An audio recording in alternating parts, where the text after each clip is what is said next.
एक लड़की अपने घर में कपड़े बदल रही होती है। उस घर में लड़की अकेली थी।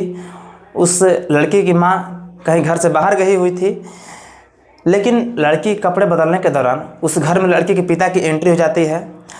जब लड़की का बाप उस घर में एंट्री करता है तो वो अपनी बेटी को कुछ ऐसी स्थिति में देखता है जैसे ऐसी स्थिति में अपनी बेटी को कभी नहीं देखना चाहिए।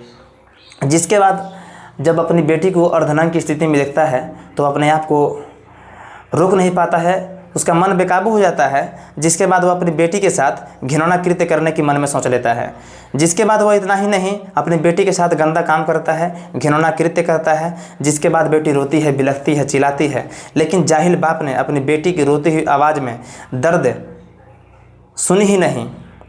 जब तक उसका मन खुश नहीं हो जाता है, जब तक उसका मन संतुष्ट नहीं हो जाता है, जब तक उसका मन पूरी तरह संतुष्ट नहीं होता है, तब तक वह बेटी के साथ गंदा काम करता रहता है।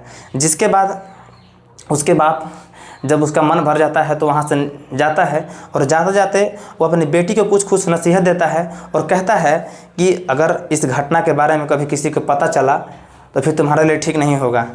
अगर इस घटना के बारे में तुमने किसी को बताया तो तुम्हारे लिए ठीक नहीं होगा, लेकिन इस घटना के बारे में भविष्य में क्या होता है, इस घटना के कभी किसी ने सोचे तक नहीं होंगे, अपने कल्पना भी नहीं किए होंगे।